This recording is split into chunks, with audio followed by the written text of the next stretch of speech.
Assalamualaikum anak-anak hebat, bertemu lagi dengan Bu Yola. Kali ini kita akan belajar tentang syarat-syarat sholat. Nah, syarat-syarat sholat itu terbagi menjadi dua. Di antaranya adalah syarat wajib sholat.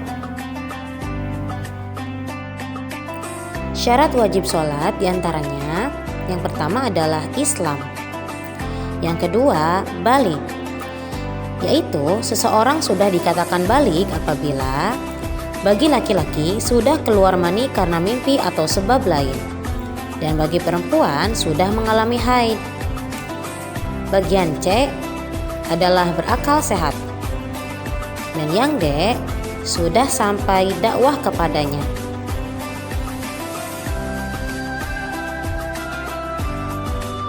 Syarat sah sholat.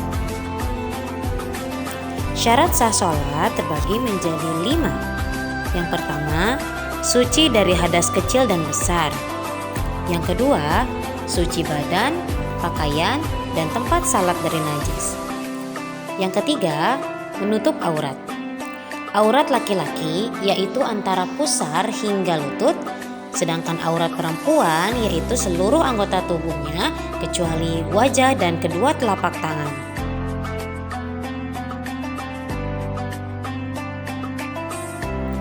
Yang keempat adalah menghadap kiblat.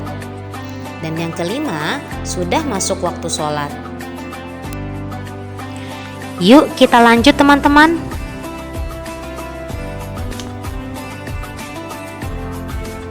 Selanjutnya adalah rukun sholat.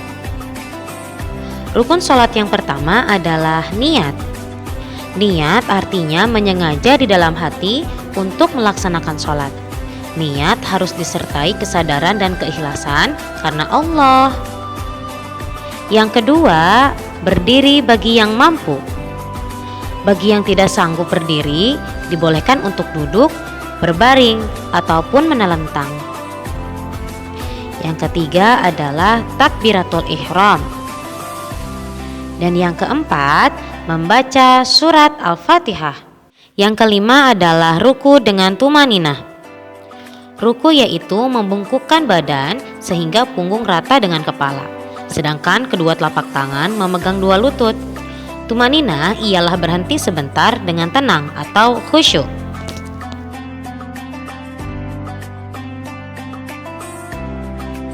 Selanjutnya, iktidal dengan tumaninah. Iktidal artinya bangkit dari ruku dan kembali berdiri seperti semula. Yang ketujuh, sujud 2 kali dengan tumaninah. Sujud adalah meletakkan dahi atau kening, hidung, kedua telapak tangan, lutut, dan jari kaki ke lantai, sedangkan pinggul lebih tinggi daripada pundak dan kepala. 8. Duduk di antara 2 sujud dengan tumaninah.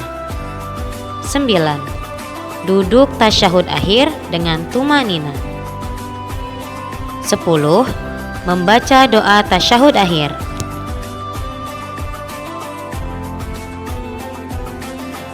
11. Membaca sholawat atas Nabi pada tasyahud akhir. 12.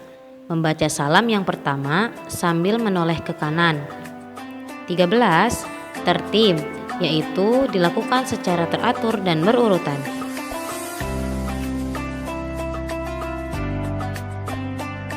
Selanjutnya kita membahas tentang sunat-sunat sholat.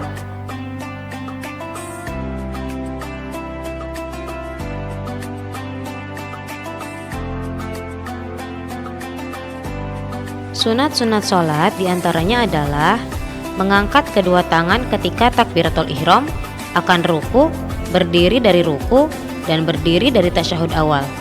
Selanjutnya adalah bersedekap, yaitu meletakkan telapak tangan kanan di atas pergelangan tangan kiri dan keduanya diletakkan di antara perut dan dada. Ketiga, melihat ke tempat sujud selama sholat. Keempat, membaca doa iftitah. Kelima, membaca ta'awuz sebelum membaca Al-Fatihah. A'udzu billahi minasyaitonir rajim. Yang keenam, mengucapkan amin setelah membaca Al-Fatihah. Selanjutnya, Membaca ayat Al-Quran setelah membaca Al-Fatihah pada rakaat pertama dan juga rakaat kedua. Kedelapan, bagi makmum disunatkan mendengarkan bacaan imam.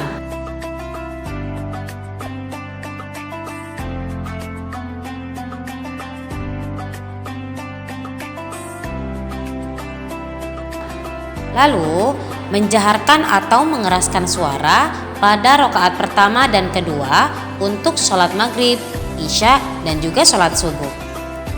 Lalu membaca takbir Allahu Akbar pada setiap pergantian pergerakan kecuali ketika bangkit dari ruku. Lalu membaca Sami'allahu liman hamidah ketika bangkit dari ruku. 12. Membaca doa ketika iktidal. 13. Membaca doa ketika ruku dan sujud. 14.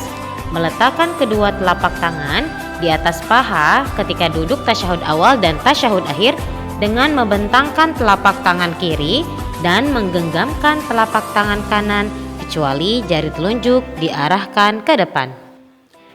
Lalu membaca doa ketika duduk antara dua sujud. Selanjutnya duduk iftirasyik, yaitu duduk di atas kaki kiri sedangkan telapak kaki kanan ditegakkan dan jari-jarinya ditekuk menghadap kiblat.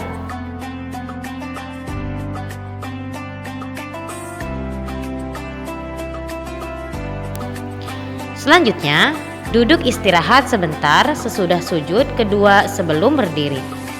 Membaca doa tasyahud awal dan yang terakhir, membaca salam yang kedua sambil menoleh ke kiri. Kalau hal-hal yang membatalkan sholat apa ya?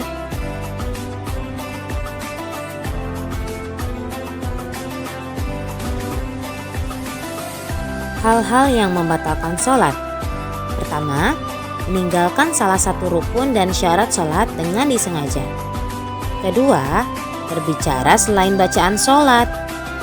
Yang ketiga, bergerak lebih dari 3 kali berturut-turut.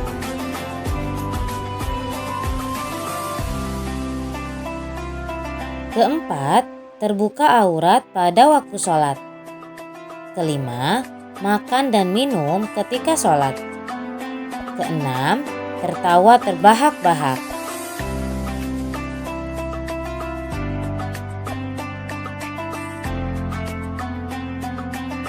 Ketujuh, berhadas kecil atau besar. 8. Terkena najis. Misalnya kain sarung atau celana terkena air kencing. 9. Membelakangi atau menghadap selain ke kiblat dengan sengaja.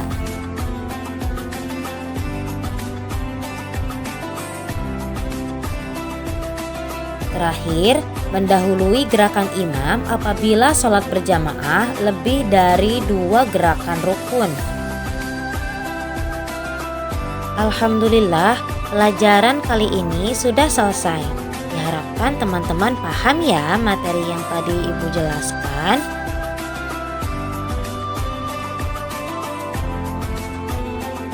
Sampai jumpa teman-teman. Semangat terus belajarnya. Wassalamualaikum warahmatullahi wabarakatuh. See you.